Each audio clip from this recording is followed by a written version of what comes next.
You're watching Cultish Creative right here on YouTube. I'm Matt Ziegler. We got a book review. Aaron Carnes finally got the copy in the mail. Second edition in Defense of Ska. I'm loving this book. Why? Because this is a book about subgenres. Now, why do I care so much about subgenres? Why do I want you to care so much about subgenres? It's really kind of easy. This is about small communities, communities within communities, maybe even littler, and how they bond for a greater good, or at least how they can bond for a greater good.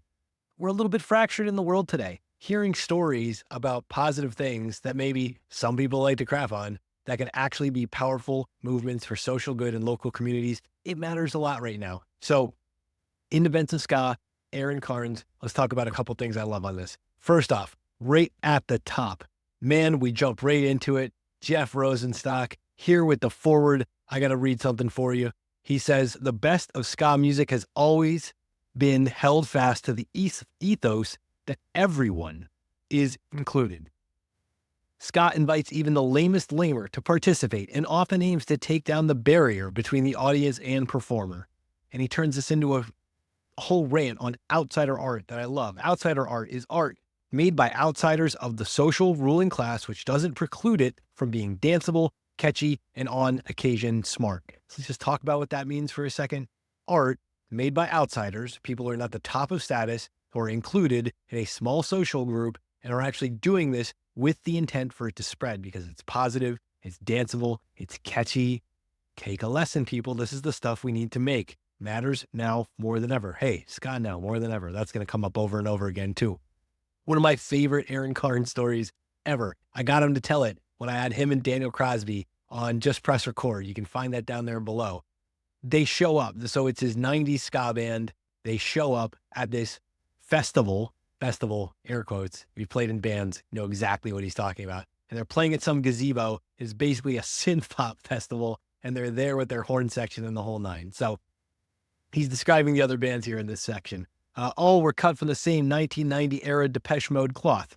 Love 1990s Depeche Mode, but subgenres meeting other subgenres. Keep that in mind. The only variance was the number of keyboards per band and the specific style of clothing. The story goes on. They're wondering about this choice. They'll hate us, so let's make this a memory that'll live forever in their heads, I said. Everyone nodded. We always strive for an exciting show that added venom to our energy when up against a potentially hostile audience. We began playing our silly ska songs, focused on one intent, to blow goth minds. And it continues. No one left the circle. No one danced. No one smiled. They didn't clap their hands. They stared at us like pod people. We finished our last song, failing to get a rise out of anyone in the crowd. But to my surprise, the goths flocked to the merch table, where our roadie Mark sold shirts and tapes. We fielded a lot of what the hell kind of music were you playing questions and gave them a complete history of ska TED Talk. We sold more merch that day than any other show on tour. No one had yet told weird suburban goth kids how to react to ska. So this is another lesson inside of this. You take your little subgenre, you make it weird, you make it accessible, and then you go out and spread the word. You go out and meet other people. You go, hey, conversion into our group is acceptable and fun. And if part of your ethos is inclusion, the audience can keep growing. It's really magical in an experience. Last thing that I got to read in this book. This is from the new section, again, expanded edition, out now, Aaron Carnes, in Defense of Ska. This is from the Two-Tone Army section. It's towards the end of the chapter. Shout out, I found my Two-Tone Army pin. Still have that. Rocking a bunch of those on an old hoodie in the closet somewhere. He's talking about ska, cutting through all cultures. And this blew my mind. I love this. So he's in Mexico at a ska festival, watching a Colombian band play, and I'm listening to a song written by a New York band that references a British record label that revived Jamaican music, and it's being played by a Colombian band and enjoyed by Mexican teenagers singing along joyfully. I can't even wrap my head around the incredible journey encased in this one song. Everyone who loves ska has an opinion on what ska is supposed to be and what makes something real ska or not. It can be fast, slow, politically potent, silly, or cathartic. None of those labels matter here. So you come up with an idea. You have your little community. It starts to take off. Everyone who loves it has an opinion on what it's supposed to be and what makes something real or not. It doesn't matter. We're talking about a Colombian band playing a Mexican festival playing a New York City, the Toasters, ska song, Two-Tone Army. Then they're doing it in another language for a bunch of teenagers who weren't even alive when the original song came out. This is the power of subgenre.